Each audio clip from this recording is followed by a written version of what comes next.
વિવાદોમાં રહેવા ટેવાયેલી જામનગરની જીજી હોસ્પિટલમાં ફરી એક વખત વિવાદ થયો, જે વિવાદના પડઘા માત્ર જામનગર જ નહીં પરંતુ આરોગ્ય વિભાગ અને દિલ્હી સુધી નોંધ લેવાઈ।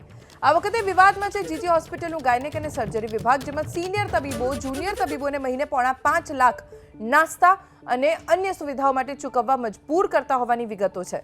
હોસ્પિટલ પ્રશાસને હવે રહીને આ બાબતે કમિટી બનાવી છે। હોસ્પિટલના ગાયનેક અને સર્જરી વિભાગમાં જુનિયર તબીબોને સિનિયર તબીબો ચા નાસ્તા અને જમવાની સુવિધા પૂરી પાડે છે, જે માટે દર મહિને જુનિયર તબીબો તેમને ભાગે પડતા રૂપિયા આપવા પડે છે। આ અંગે એક જુનિયર તબીબે હિસાબની વિગતો સાથેનો કાગળ સોશિયલ મીડિયા ઉપર મૂકતા હોબાળો મચી ગયો, જેમાં પોણા 5 લાખ ઉપરાંતનો ચા નાસ્તો તેમજ નાસ્તાનો ખર્ચ દર્શાવાયો છે, જે માટે દરેક જુનિયર તબીબના ભાગે 40,000 જેવું આવે છે। જુનિયર તબીબોએ જે ચિઠ્ઠી બહાર પાડી છે તે હિસાબમાં જીજી હોસ્પિટલની સામે તેમજ અંદર આવેલી દુકાનોનો જ હિસાબ છે, જેમાં જ્યુસ, સેન્ડવિચ, નાસ્તો, ચા, પાણી વગેરેનો ખર્ચ બતાવાયો છે, જે ખર્ચ મહિને પોણા 5 લાખ જેટલો થાય છે, જે માટે 13 જુનિયર તબીબોએ રૂપિયા ભોગવવાના હોય છે।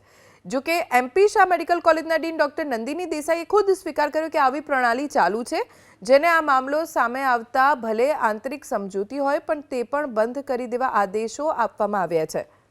ક્લિનિકલ અને સર્જિકલ વિભાગમાં કે જ્યાં જેઓ 24 કલાક કામ કરતા હોય છે ત્યાં એ લોકો એક વ્યવસ્થા ગોઠવેલી હતી એવું જાણવા મળ્યું કે જુનિયર મોસ્ટ હોય એ 1 વર્ષ માટે તમામ વિદ્યાર્થીઓનું બિલ પે કરે અને પછી નેક્સ્ટ યરથી બીજા જે જુનિયર આવે એ પેમેન્ટ કરે।